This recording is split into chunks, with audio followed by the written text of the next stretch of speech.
हम भारत के हितों के साथ हैं, शांति के साथ है, संवाद के साथ है।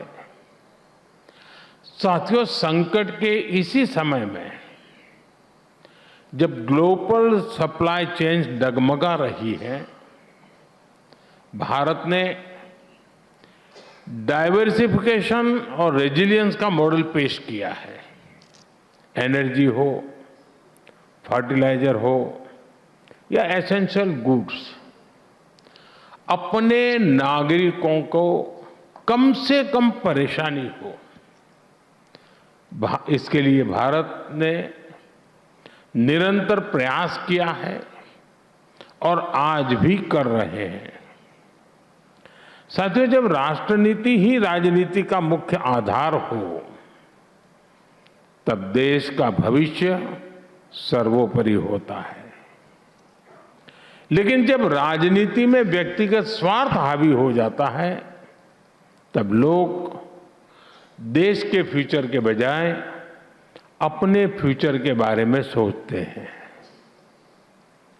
आप जरा याद कीजिए, 2004 से 2010 के बीच क्या हुआ था। तब कांग्रेस सरकार के समय पेट्रोल, डीजल और गैस की कीमतों का संकट आया था और तब कांग्रेस ने देश की नहीं बल्कि अपनी सत्ता की चिंता की। उस वक्त कांग्रेस ने 1,48,000 करोड़ रुपए के ऑयल बॉन्ड जारी किए थे और प्रधानमंत्री मनमोहन सिंह जी ने खुद कहा था कि वो आने वाली पीढ़ी पर कर्ज का बोझ डाल रहे हैं। ये जानते हुए भी कि ऑयल बॉन्ड का फैसला गलत है, जो रिमोट कंट्रोल से सरकार चला रहे थे, उन लोगों ने अपनी सत्ता बचाने के लिए ये गलत निर्णय किया, क्योंकि जवाबदेही उस समय नहीं होनी थी। उस बॉन्ड पर रीपेमेंट 2020 के बाद होनी थी। साथियों, बीते 5-6 वर्षों में हमारी सरकार ने कांग्रेस सरकार के उस पाप को धोने का काम किया है और इस धुलाई का खर्चा कम नहीं आया है। ऐसी लॉन्ड्री कभी आपने देखी नहीं होगी।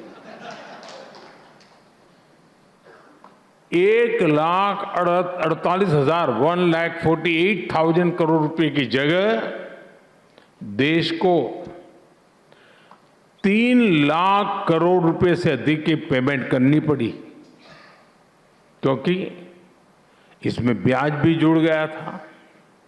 यानी हमने करीब करीब 2 गुनी राशि चुकाने के लिए मजबूर हुए। आजकल कांग्रेस के जो नेता बयानों की मिसाइलें दाग रहे हैं, मिसाइल आई तो टीवी 9 को मजा आएगा।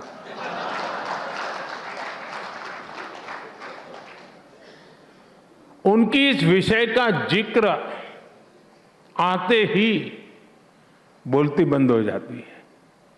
साथियों, पश्चिम एशिया में बनी परिस्थितियों पर मैंने आज लोकसभा में अपना वक्तव्य दिया है। दुनिया में जहां भी युद्ध हो रहे हैं, वो भारत की सीमा से दूर है, लेकिन आज की व्यवस्थाओं में कोई भी देश युद्धों से, दुष्प्रभाव से दूर रहे, ऐसा संभव नहीं होता। अनेक देशों में तो स्थिति बहुत गंभीर हो चुकी है और इन हालातों में हम देख रहे हैं कि राजनीतिक स्वार्थ से भरे कुछ लोग, कुछ दल संकट के इस समय में भी अपने लिए राजनीतिक अवसर खोज रहे हैं। इसलिए मैं टीवी9 के मंच से फिर कहूंगा, ये समय संयम का है, संवेदनशीलता का है। हमने कोरोना महासंकट के दौरान भी देखा है, जब देशवासी एकजुट होकर संकट का सामना करते हैं तो कितने सार्थक परिणाम आते हैं। इसी भाव के साथ हमें इस युद्ध से बनी परिस्थितियों का सामना करना है।